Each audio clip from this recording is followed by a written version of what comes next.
আবু জাহেলকে চেনেন?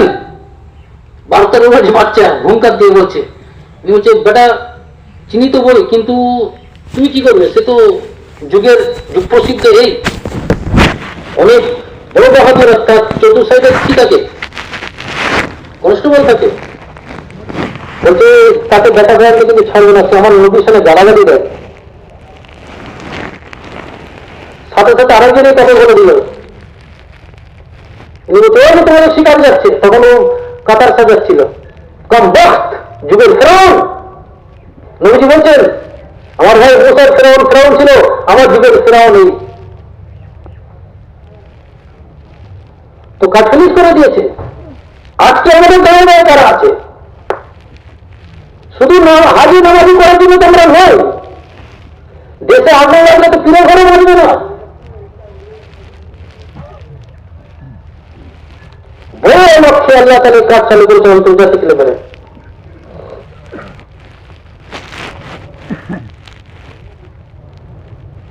এর মানে এলে যে শুধু তবলিগ করবো আমরা, কিছু বান্দাকে তো সব জায়গায় ফুল টাইমার হতে যাবে। মাদ্রাসা পরিপূর্ণ মনস্ক না দিয়ে যদি মাদ্রাসা চালানো হয় তো মাদ্রাসা বাঁচবে না। তার মধ্যে এইভাবে কিছু মানুষকে তো পরিপূর্ণ ইনভলভ হতে হবে, কিছু মানুষকে দাওয়াতের ময়দানে কি হতে হবে, পুরো শক্তি কলবি তাকত ব্যবহার করে নিতে হবে। এবার সফল আমাদের সব জায়গায় থাকবে, যেহেতু সবটাই হক।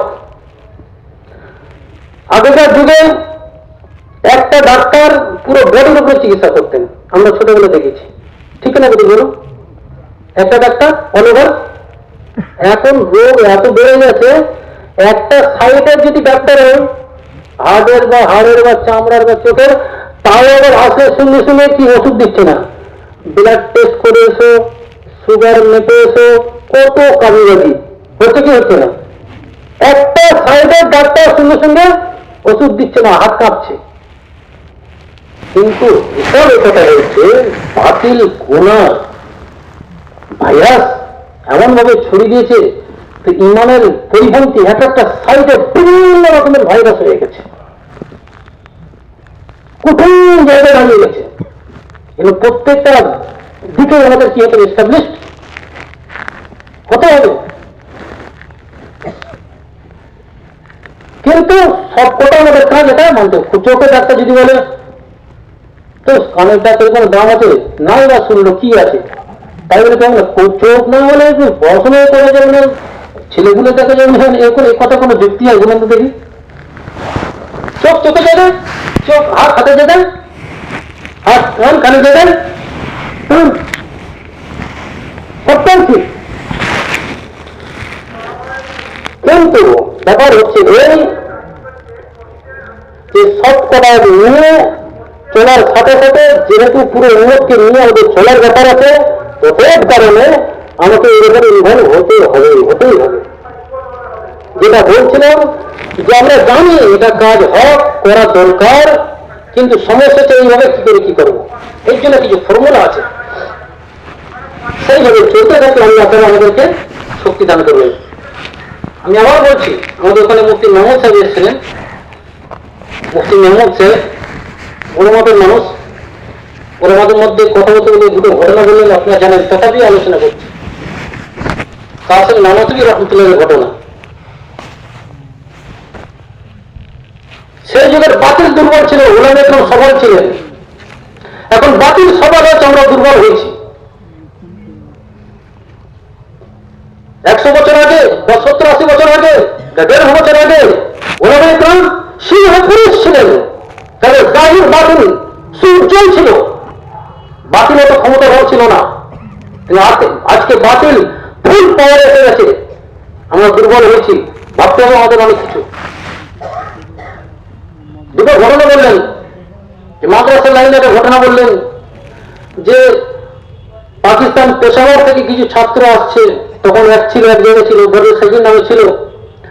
তো উনি খবর পেয়ে স্টেশনে গেছেন, আর জানালা ওনাকে মোবাইলে দেখেছেন বা ফটোতে দেখেছেন, কাসেম নানতুবি রহমতুল্লাহ ছোট সাইজের মানুষ ছিলেন, হাব্বা জুব্বা তেমন কিছু ছিল না, আর সিম্পল থাকতেন, একদম সাদগি জিন্দিগি ছিল। স্টেশনে চলে গেছে, এই ছাত্ররা জানে না চেনে না, উনি কুলির ভাঙ করেছেন। কিসের? ভাই কাহা যাওগে, কে করনা है, দেবো যাওগে। হ্যাঁ, এবার পুরো মানে বেশভূষা উল্টো পাল্টা করে নিয়ে তারা মনে করছে কুলি হবে হয়তো, বলে এবার তাকে বলছে হ্যাঁ দেবন কিধার বলে বলে अगर যে তো हम तैयार है। এরা সবাই মালপত্র কি করে দিয়েছে ছাত্ররা, আর তারা ঠাটবাটের মানুষ পেশা করে, কার মধ্যে কারা কি চাপাচ্ছে দেখুন। হুজ্জাতুল্লাহ ফিল আরজ মাথায় চাপিয়ে দিয়েছে, আর উনি আসছেন, তারা পিছনে ছাত্র হয়, গল্প গুজব আর কি ঠাট্টা এরকম করতে করতে আসছে, আর উনি মাথায় করে এইভাবে আসছে পুরো রাস্তা। এসে নামে বলছে ইয়ে গোসলখানা, ইয়ে ইস্তেঞ্জা, ইয়ে সব বলে ভান করে চলে গেছে। সকালবেলা তারা উঠেছে, উঠে এবার চাপরাশি যাচ্ছিল, তাদের জিসুন ভাই मौलाना कासिम साहब कहाँ रहते हैं, क्या बात है? बोले वो जो कमरा है ना वहां रहते हैं, जाओ। এবার গোসল টোসল করে বেশভূষা ঠিক করে যে কামরা খুলেছে, ব্যাস এটা রায় হয়ে গেছে। তো কি গজব কি বাত है, কি সর্বনাশ করলাম, পুরো পায়ে পড়ে গেছে। हजरत कुछ तक माफ कर दीजिए, हो गया। बोले नहीं कुछ नहीं है, ऐसी बात नहीं है, ऐसी बात नहीं, होता है, तुम तालिब इल्म है। প্রথম দিনেই পুরো লাইফের সবক দিয়ে দিয়েছে, এক হরকতে কি করে দিয়েছে, পুরো জীবনের সবক পড়ে দিয়েছেন। আর কি বেয়াদবি করবে তারা মাদ্রাসায়। আর আজকে বাতিল সবল আমরা দুর্বল, অনেক আগে বাড়ার ব্যাপার আছে।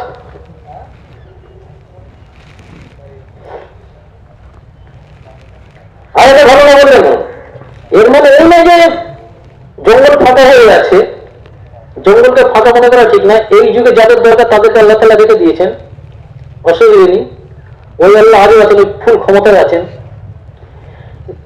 আমি এবার ছাত্র জীবনে মাওলানা আব্দুল ওয়াহিদ সাহেব, মুফতি আব্দুল ওয়াহিদ সাহেব, ওনার কাছে মুরিদ হতে এসেছি, বুঝলেন, ছাত্র জীবনে নদিয়া থেকে। আর সেই উনি ওই মুফতি মুসলিম সাহেব ওই এলাকার নাম কি কাটারদিন, অনেক তখন পয়সা পড়িও কম, অনেক কষ্টে সেই নদিয়া থেকে ওখানে গেছি আমি গেছি। আর আমার একটা খই খারাপ ছিল, তাবিজবাদ যারা করে তাদের আমি ভালো চোখে নিতাম না। গিয়ে দেখে উনি তাবিজবাদ করছে, আর আমি নিয়ে করলে মুড়িদ হবো না, কি হবে না, এনার কাছে মুড়িদ হওয়া যাবে না। আমাকে সাথীরা বুঝিয়ে বাজিয়ে নিয়ে গেছে। এইবার বাংলা বসে উনি বলছে, আমি মনে মনে করছি উনি জানে না, কিন্তু বলিনি ওনাকে, কাউকে বলিনি। বাংলা বলছেন যে যুগে যেমন ঠিক ওস্তাদের দরকার, যেমন ডাক্তারের দরকার, আল্লাহ তাআলা তেমন ডাক্তার দিয়ে দেন। এই যে স্বপ্নটা ঠিক না। যদি আমি বলি এখন হাজি মহাজির মক্কি কাছে মুড়ি দেবো, তো সেই যুগের মানুষের মতো শত হতে হবে, সেই পাস কি আমাদের আছে? এই যুগে আমাদের যে পাস, সেই পার্সের জন্য যে ধরনের আলিমের দরকার, সেটা আমি তখন থমকে গেছি। আমি আল্লাহ কি বলবো, আমি তো তো বলিনি, ইনি কোথা থেকে ব্যাপারটা। জি তো কথা হচ্ছে, যে যুগে যেমন দরকার আল্লাহ তাআলা তেমন সেই যুগে ঘাবড়ানোর কোনো ব্যাপার নেই। দেখে গেছেন ব্যাপার হচ্ছে যেটা বলছিলাম, যে আন্তর্জাতিক লেভেলে আলমী লেভেলে পুরো উম্মতের, শুধু জাতি ধর্ম নয়, শুধু স্বজাতি নয়, পুরো ব্যাপারটা ভাবার নিমিত্তে আল্লাহ তাআলা এই কাজ দিয়েছেন। এই কাজের জন্য মেন আমাদের সমস্যা, হেডলাইনের মেন পয়েন্ট যেটা আলোচনা করছিলাম, সেটা হচ্ছে এই যে আমরা ভাবছি যে আমাদের তো নুনান্ত কি হয়ে যায়, কি করে সম্ভব? जो अल्लाह चाहेगा ওটাই হবে, যেটা মুসা আলাইহিস সালাম যখন দাঁড়িয়েছিলেন লোহিত সাগরের তীরে, ওদিকে ফেরাউনও আসছে আর এদিকে জাতীয় প্রেশন করছে, তোমরা জানেন যে একটা তো কিছু হবে, কি একটা তো কিছু হবে, আল্লাহ করবেন, আল্লাহ আমার এখানে দেবেন না। সমস্ত নবী রাসূলের সমস্ত সাহাবার সঙ্গে এইভাবে হাঁটতে হাঁটতে, গিরতে গিরতে, পড়তে পড়তে পরিস্থিতি আল্লাহ তাআলা কি কন্ট্রোলে। জি, আমাদের কাজটা এইভাবেই চলবে। মানিমেটিয়াস আসবাব টেকনোলজির বাইরে কাজ এটা। ওয়ার্ল্ডের নাম্বার 1 ম্যাজিক দাওয়াতের মেহনত। যে গরিব বড়রা দাওয়াতের সাথে এবং ওলামা তারা সাল দ্বিতীয় সাল কি করে লাগাতে পারে, এত বড় বাজি কি করে লাগাতে পারে। তাওয়াক্কুল সবচেয়ে বড় শক্তি, সবচেয়ে বড় ক্যাপিটাল, সবচেয়ে বড় পাওয়ার। আর এই আলোচনা হতে থাকলে আল্লাহ তাআলা শক্তি দান করে দেন। এই জন্য আপনাদের কাছে পুরো বাংলার উপরে আমাদের মেহনত চলছে। 1000 ওলামা আমরা কমসে কম প্রথম সালের এবং দ্বিতীয় সালের 15-20টা জামাত দ্বিতীয় সালের আমরা দেব। এর জন্য শুধু তশকিল হয়ে যাওয়াটা বড় কথা না, বরং আমি কিভাবে যাচ্ছি, কার উপর ভরসা করে যাচ্ছি, আমার দিল কি কোনো মখলুকের দিকে সুইং হচ্ছে কি হচ্ছে না, আল্লাহর দিকে আছে না নেই, আমলের উপরে আছে না নেই, না আসবাবের উপরে আছে, আখিরাত সামনে রেখে যাচ্ছি কি যাচ্ছি না, এই জায়গায় ফুলফিল এসে আমাকে যেতে হবে। আর যারা তশকিল করবে তাদেরও কন্ডিশন ঠিক রাখতে হবে। শুধু সময় আসলে বেরিয়ে চলে গেলে ব্যাপার নয়, বরং তার আগে একটা মুস্তাকিল মজবুত মেহনতের ব্যাপার আছে। যেমন আমাদের জেলাতে শুরু হয়ে গেছে, উত্তর 24 পরগনা শুরু হয়ে সমস্ত জেলাতে চালু হয়ে গেছে, যাবো তো সিয়াদ ইনশাআল্লাহ। কিন্তু তার আগে তাওয়াক্কুল, তাকওয়া, তাওয়াজু, সবর, শুকর, ইমানে যত জুজিয়াত আছে একদম পরিপূর্ণ আলোচনা করে পুরো শক্তি নিয়ে আমাদের যেতে হবে। যাবো ইনশাআল্লাহ প্রত্যেকে, জোরে বলে ইনশাআল্লাহ যাবো। তারা কারা যাবো?